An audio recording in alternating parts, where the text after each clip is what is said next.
Baik, pada kesempatan kali ini kita akan membahas materi untuk mata kuliah nutrisi dan teknologi pakan ikan. Mata kuliah ini merupakan mata kuliah keahlian khusus untuk bidang budidaya perikanan yang terdistribusi pada semester 4 program studi Diploma 3 Budidaya Perikanan. Pada pertemuan kali ini, ruang lingkup materi nutrisi dan teknologi pakan ikan. Ada beberapa pokok bahasan yang akan kita diskusikan atau dibahas pada semester 4 kali ini. Yang pertama menyangkut tentang manajemen pemberian pakan baik pada ikan ataupun udang. Kemudian untuk materi yang kedua, pokok bahasan yang kedua adalah kebutuhan nutrisi ikan dan udang selama proses budidaya. Kemudian materi yang ketiga, pokok bahasan yang ketiga adalah bahan baku untuk penyusunan atau pembuatan pakan ikan ataupun udang. Sedangkan materi yang keempat adalah mekanisasi peralatan untuk pembuatan pakan ikan. Jadi pada pokok bahasan yang keempat ini nanti akan diperkenalkan alat-alat atau peralatan yang dipergunakan untuk pembuatan pakan ikan, meliputi mesin hammer mill, dish mill, sampai nanti extruder ataupun pencetak pakan dan pengering. Kemudian materi yang kelima adalah formulasi pakan atau menyusun komposisi untuk pembuatan pakan ikan yang nantinya disesuaikan dengan kebutuhan dari ikan yang dibudidayakan. Baik itu ikan karnivora, herbivora, ataupun omnivora. Kemudian materi yang keenam adalah kita akan mendiskusikan tentang proses pembuatan pakan ikan.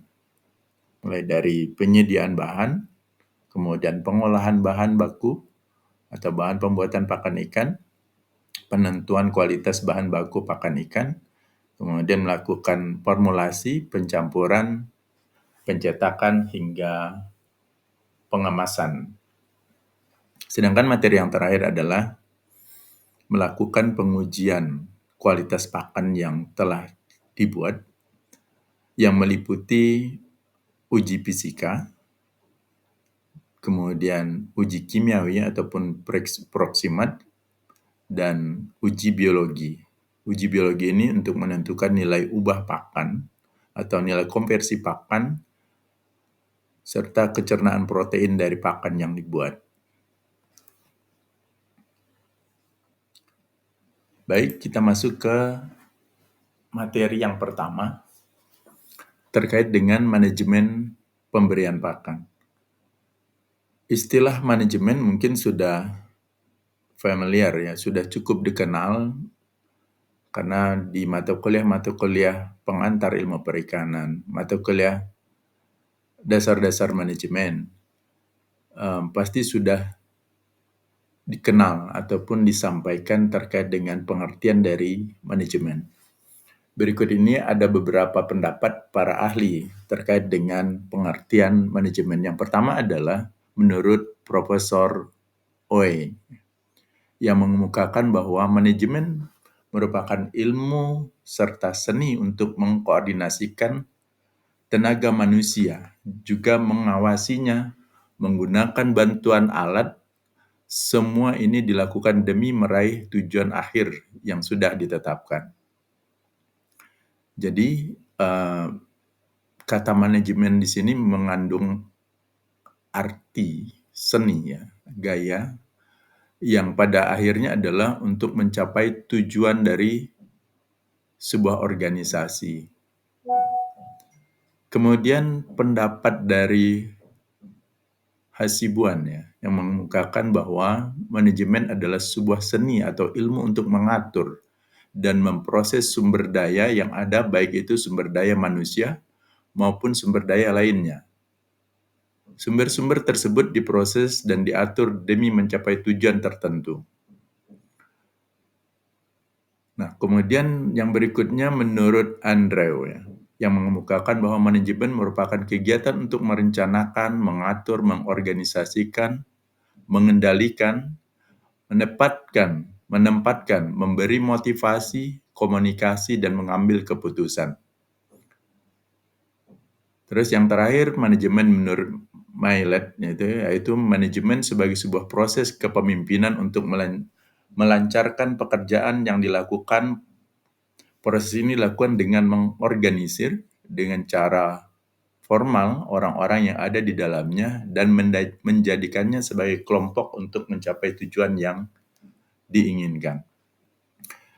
Nah, apa hubungannya pengertian atau pemahaman manajemen ini dengan manajemen pemberian pakan pada kegiatan budidaya ikan ataupun budidaya udang atau komoditas perikanan yang lainnya?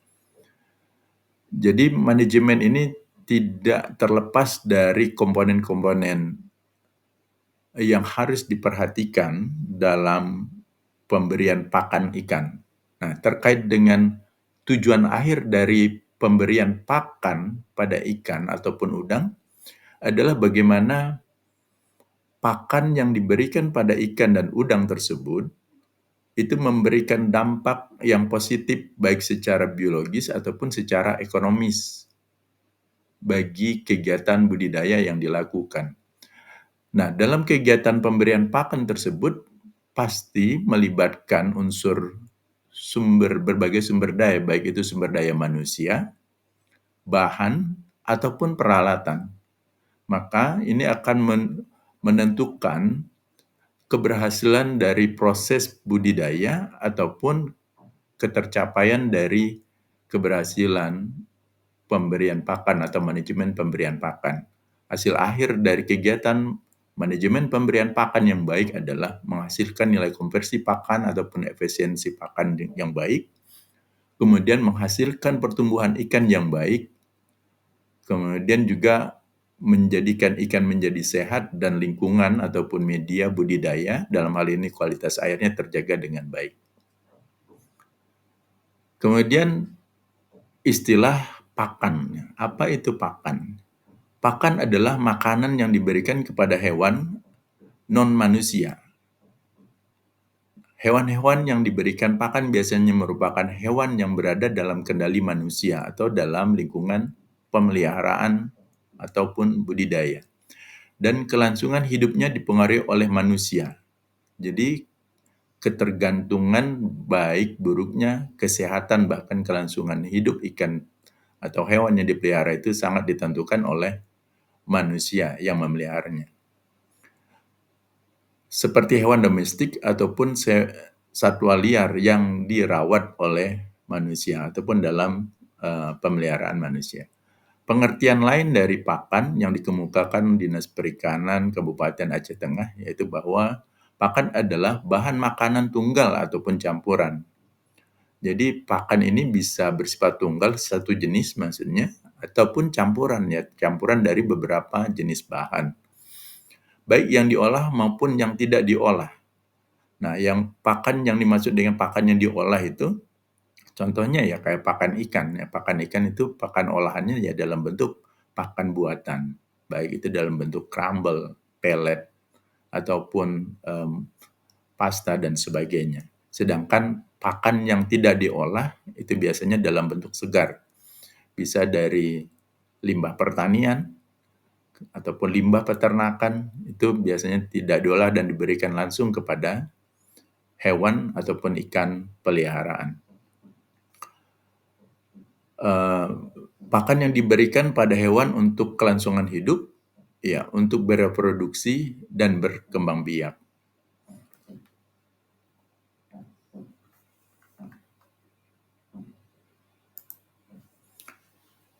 Kemudian pengertian lain yang juga harus dipahami dalam manajemen pemberian pakan adalah terkait dengan pakan yang berkualitas. Apa yang dimaksud dengan pakan yang berkualitas?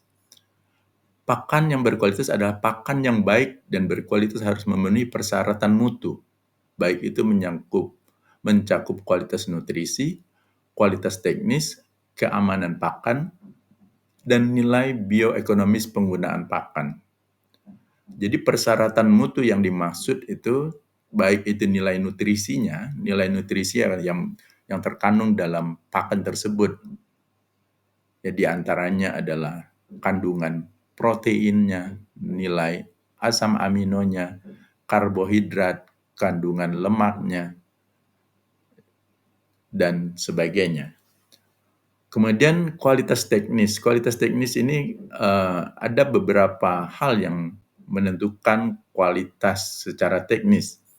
Baik itu dari bentuknya, jadi bentuknya, kemudian daya apungnya, dan sebagainya. Sedangkan keamanan pakan, ya keamanan pakan di sini, keamanan pakan merupakan bagian dari keamanan pangan karena pakan merupakan salah satu mata rantai awal dari keseluruhan mata rantai makanan. Jadi, pakan yang diberikan itu harus aman untuk dikonsumsi oleh ikan, yang pada akhirnya ikan yang dikonsumsi itu aman untuk dikonsumsi oleh manusia. Jadi keamanan pangan yang dimaksud adalah pakan yang diberikan itu harus bebas dari cemaran. Cemaran itu baik secara biologi, oleh virus, oleh bakteri yang pada saat itu terkontaminasi pada pakan, kemudian pakan tersebut dimakan oleh ikan, kemudian itu menjadi perantara untuk berpindah sehingga menjadikan dampak negatif atau berpengaruh buruk pada manusia yang memakannya. Jadi keamanan pakan ini memastikan bahwa pakan yang diberikan pada ikan peliharaan itu bebas dari faktor biologi yang negatif, yaitu bakteri, virus, ataupun jamur yang menyebabkan ikan menjadi perantara, menyebabkan penyakit pada manusia yang memakannya. Keamanan pakan juga bahwa pakan yang diberikan pada ikan ataupun udang yang dipelihara itu harus bebas dari logam berat. Jadi harus bebas uji, ya harus diuji bahwa pakan itu terhindar dari kontaminan logam berat seperti PB, ya, timbal, tembaga, CU, Hg, dan sebagainya. Kemudian itu terkait dengan keamanan pakan. Jadi pakan itu harus benar-benar bebas dari senyawa-senyawa yang membahayakan. Pakan juga diberikan itu tidak boleh mengandung antibiotik, chloramphenicol misalnya. Itu juga harus bebas dari antibiotik pada pakan yang akan diberikan pada ikan yang dipelihara. Kemudian terkait dengan kualitas pakan itu harus bernilai bioekonomis. Apa yang dimaksud dengan nilai bioekonomis? Yaitu pakan merupakan tingkat kemanfaatannya. Jadi pakan yang diberikan itu harus memiliki nilai ubah yang baik. Baik itu hewan ternak, peliharaan, ataupun ikan dalam hal ini, secara biologis harus mampu memacu pertumbuhan. Jadi pakan yang baik itu akan dapat memacu pertumbuhan dan berdampak kesehatan bagi ikan yang dipelihara. Kemanfaatan secara ekonomis sudah pasti bahwa pakan yang diberikan pada ikan itu harus seminimal mungkin ditekan biayanya atau memberikan harga yang murah untuk menghasilkan per kilogram berat atau per kilogram bobot biomasa ikan yang ataupun udang yang dipelihara.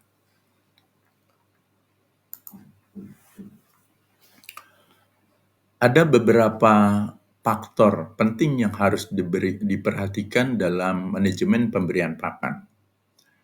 Mengapa pemberian pakan atau manajemen pemberian pakan ini penting diperhatikan?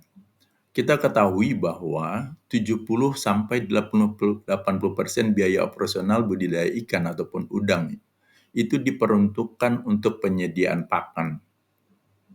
Contohnya seperti ini, bahwa untuk menghasilkan 1 ton ikan ataupun udang gitu, diperlukan pembiayaan selama pemeliharaan itu selama 4 bulan masa pemeliharaan, misalnya diperlukan biaya 100 juta rupiah. Maka dari komponen yang dikeluarkan untuk menghasilkan ikan ataupun udang dengan biaya 100 juta untuk menghasilkan 1 ton ikan ataupun udang tersebut, maka 70 juta sampai 80 juta tersebut dipergunakan untuk membeli pakan. Jadi bisa dibayangkan bahwa kalau manajemen pemberian pakan tidak dilakukan dengan baik, maka akan melakukan pemborosan sehingga pembekakan pembiayaan untuk menghasilkan biomasa udang ataupun ikan itu sangat besar. Sedangkan komponen yang lainnya, ya untuk pembelian bibit, untuk pembelian obat-obatan, biaya tenaga kerja, biaya listrik, itu hanya memerlukan 30% sampai 20% saja dari biaya operasional dalam budidaya ikan ataupun udang. Jadi, manajemen pemberian pakan sangat penting diperhatikan. Manajemen pemberian pakan yang buruk akan berdampak pada biaya operasional yang sangat tinggi, dan itu bisa memunculkan kerugian yang sangat besar pada saat terjadi kegagalan dalam manajemen pemberian pakan ataupun budidaya ikan. Manajemen pemberian pakan juga ditujukan untuk meningkatkan nilai ubah ataupun konversi serta efisiensi pemberian pakan. Apa yang dimaksud dengan nilai ubah ataupun konversi pemberian pakan? Konversi pemberian pakan ini adalah jumlah pakan yang diperlukan atau jumlah kilogram pakan yang diperlukan untuk menaikkan bobot ikan ataupun udang yang dipelihara per kilogramnya seperti itu. Jadi contohnya adalah kalau kita mendapatkan nilai konversi pakan itu nilainya 1, itu menunjukkan bahwa setiap kilogram pakan yang diberikan itu akan mampu meningkatkan bobot ikan itu seberat 1 kilogram.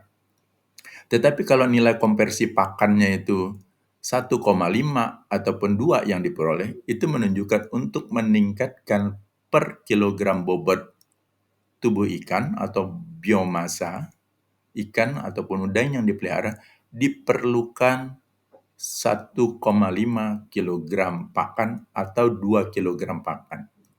Jadi semakin rendah nilai konversinya, itu akan semakin baik. Kemudian yang berikutnya dalam manajemen pemberian pakan, kenapa itu sangat penting diperhatikan? Manajemen pemberian pakan yang baik akan meningkatkan pertumbuhan, akan meningkatkan kesehatan, kemudian meningkatkan sintasan ataupun kelulusan hidup ikan ataupun udang yang dipelihara. Nah,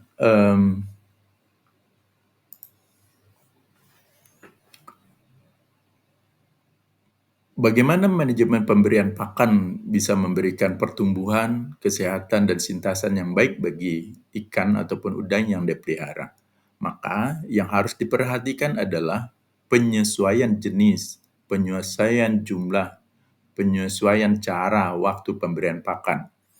Karena pada saat pemberian pakan itu melebihi dari kebutuhan harian dari yang diperlukan oleh ikan, itu akan menyebabkan daya cerna, kemampuan ikan untuk mencerna makanannya itu akan berkurang. Sehingga pakan yang diberikan pada akhirnya akan terbuang sia-sia, menjadi kotoran, dan itu akan berdampak pada banyaknya pakan yang diberikan tetapi nilai konversinya akan menjadi rendah.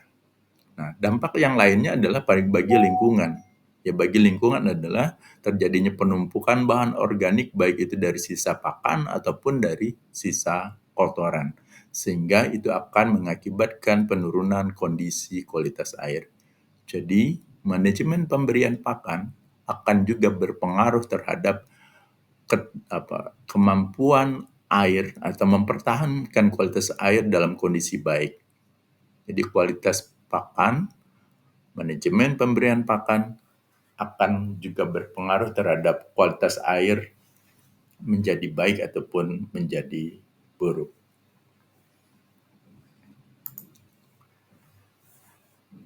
Nah, berikut ini adalah ada beberapa komponen yang harus diperhatikan ya, terkait dengan manajemen pemberian pakan. Yang pertama adalah jenis pakan yang akan diberikan. Jadi jenis pakan ada beberapa macam, ya, nanti harus disesuaikan dengan kebutuhan ikan, jenis ikan yang dipelihara, ada ikan yang bersifat karnivora, ada yang bersifat herbivora, ada yang bersifat omnivora. Kemudian yang kedua yang harus diperhatikan adalah dosis pemberian pakan. Jadi dosis pemberian pakan menunjukkan takaran ataupun jumlah pakan yang diberikan atau yang dibutuhkan setiap harinya. Jadi itu harus diperhatikan. Yang ketiga adalah frekuensi pemberian pakan. Ini terkait dengan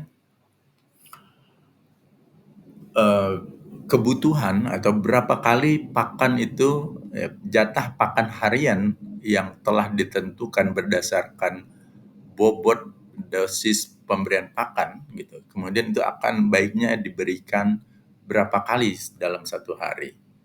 Ini juga akan memperhatikan ukuran ikan, jenis dan sifat kebiasaan makan ikan, serta umur ikan.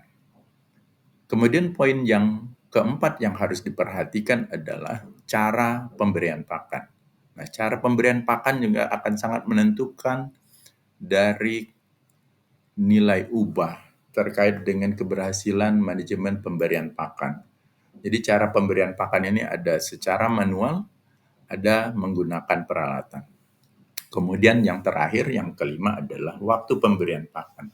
Nah, waktu pemberian pakan ini mempertimbangkan kebiasaan dari makan ikan. Ada ikan yang bersifat nokturnal ya ataupun aktif pada malam hari. Maka porsi pemberian pakan biasanya akan diberikan lebih banyak pada malam hari. Kemudian berdasarkan kondisi ya, kondisi saluran pencernaan. Ada ikan yang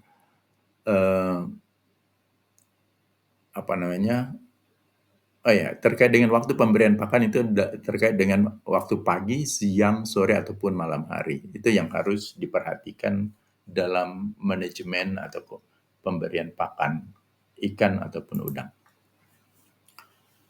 Nah, berikut adalah terkait dengan jenis pakannya. Jadi jenis pakan itu dikenal kalau dalam budidaya ikan ada dua jenis, yaitu pakan alami dan pakan buatan. Ya. Nah, pakan alami ini adalah pakan yang tersedia secara alami di alam.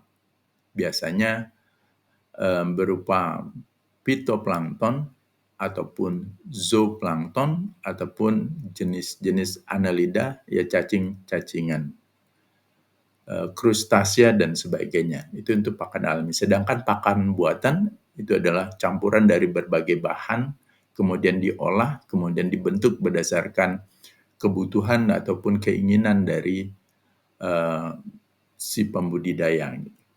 Nah, untuk pakan buatan itu ada dua jenis, gitu. Ada pakan tiga jenis ya, tiga jenis. Ada pakan terapung, kemudian pakan melayang, dan ada pakan tenggelam. Yang dimaksud dengan pakan terapung adalah pakan yang pada saat ditebar ke air ataupun diberikan pada ikan, dia akan mengapung di permukaan air. Itu pakan terapung.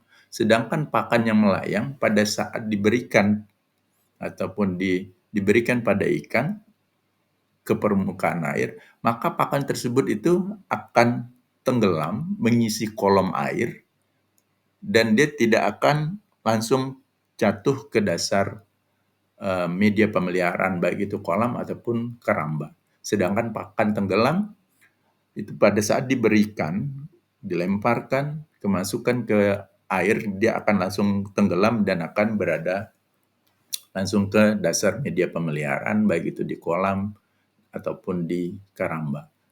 Nah, pemberian pakan terapung, pemberian pakan melayang ataupun pakan tenggelam, ini memperhatikan dari kebiasaan ikan yang dipelihara.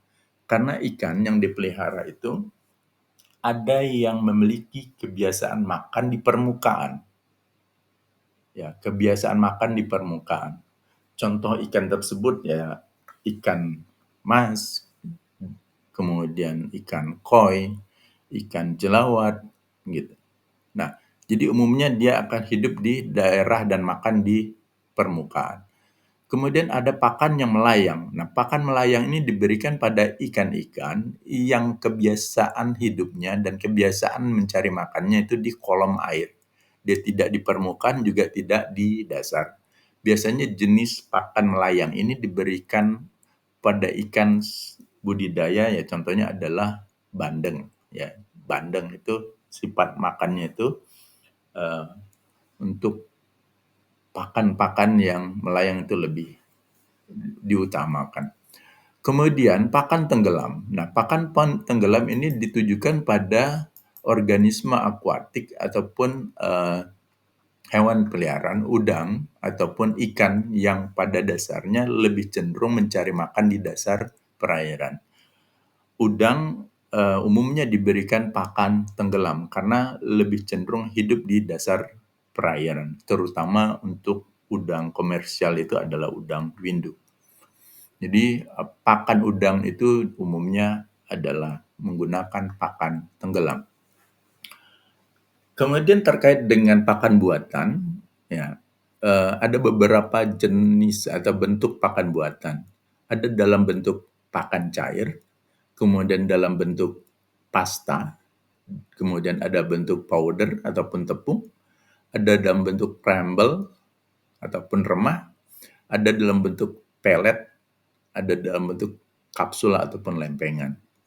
Nah, jenis-jenis pakan tersebut, ya, jenis pakan tersebut itu diperuntukkan ataupun dipergunakan berdasarkan eh, pertumbuhan dan ukuran ikan yang dipelihara. Contohnya adalah pakan dalam bentuk powder ataupun dalam bentuk tepung ya. Nah, dalam bentuk tepung ini eh, itu biasanya diberikan untuk ikan berukuran kecil ataupun anakan ya, dalam bentuk anak-anak ikan gitu. Sedangkan dalam pasta demikian juga pasta. Sedangkan pakan dalam bentuk cair liquid itu biasanya pakan yang ditambahkan, dicampurkan ke dalam pakan baik itu pelet ataupun lainnya. Umumnya seperti itu. Kemudian dalam manajemen pemberian pakan, nah, jenis pakan itu harus disesuaikan dengan jenis ikan yang dipelihara. Jadi kebutuhan ikan yang dipelihara itu ada ikan yang karnivora yang umumnya akan lebih baik jika komposisi pakan buatan itu bersumber dari jenis protein hewani. Sedangkan untuk jenis ikan herbivora yang lebih cenderung memakan ataupun mengkonsumsi dari protein bahan-bahan nabati, maka komposisi pakan yang akan lebih baik adalah pakan dari bersumber dari nabati. Kemudian kesesuaian pakan juga harus mempertimbangkan perkembangan ataupun pertumbuhan ikan berdasarkan umur ikan yang dipelihara.